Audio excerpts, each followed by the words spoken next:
Every few months, a document from Medicare lands in your mailbox, and most people toss it aside without a second look. That could be a costly mistake.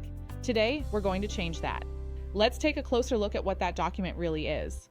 That document is called the Medicare Summary Notice, or MSN for short.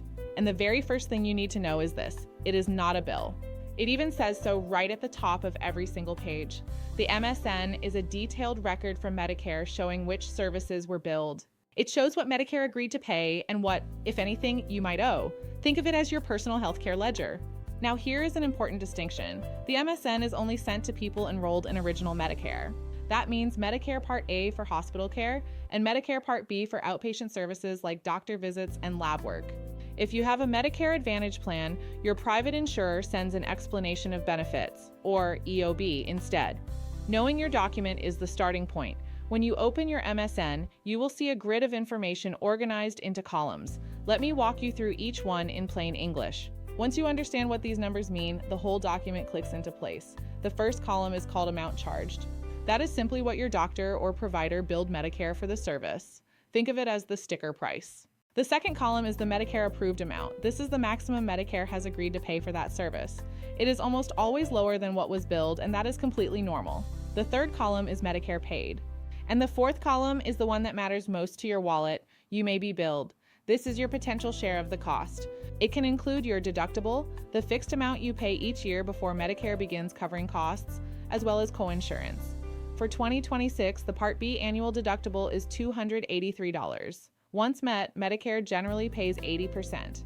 You are responsible for the remaining 20%. You will see both of those situations reflected across your MSN throughout the year. There are two more parts of your MSN that most people skip right past, and they really should not. The first is your deductible status tracker.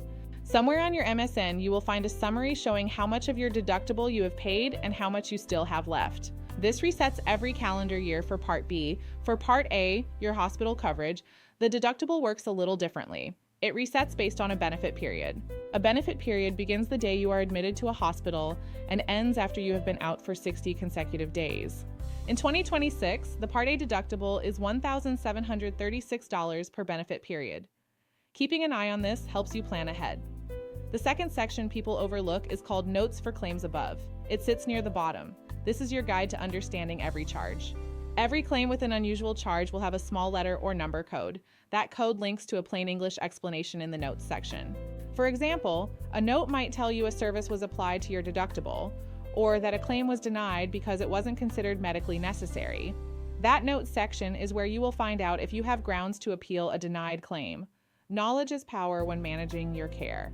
Here is something that might surprise you. Your Medicare Summary Notice is actually one of the most powerful fraud detection tools you have. Medicare fraud costs enormous sums every year, and the people who catch it most often are beneficiaries who read their MSN carefully.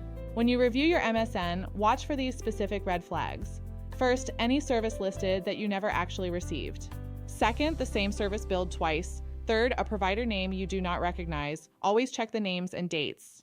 Fourth, services listed when you were traveling. Fifth, supplies you never ordered. Billing errors can look identical to fraud on paper.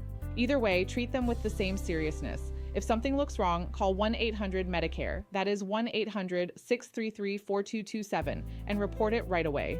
You can also report suspected fraud directly through the Office of Inspector General. Acting quickly protects your own benefits and the program for everyone. Taking a few minutes each month to read your MSN is the best way to stay in control of your healthcare. We're here to help. See you next time.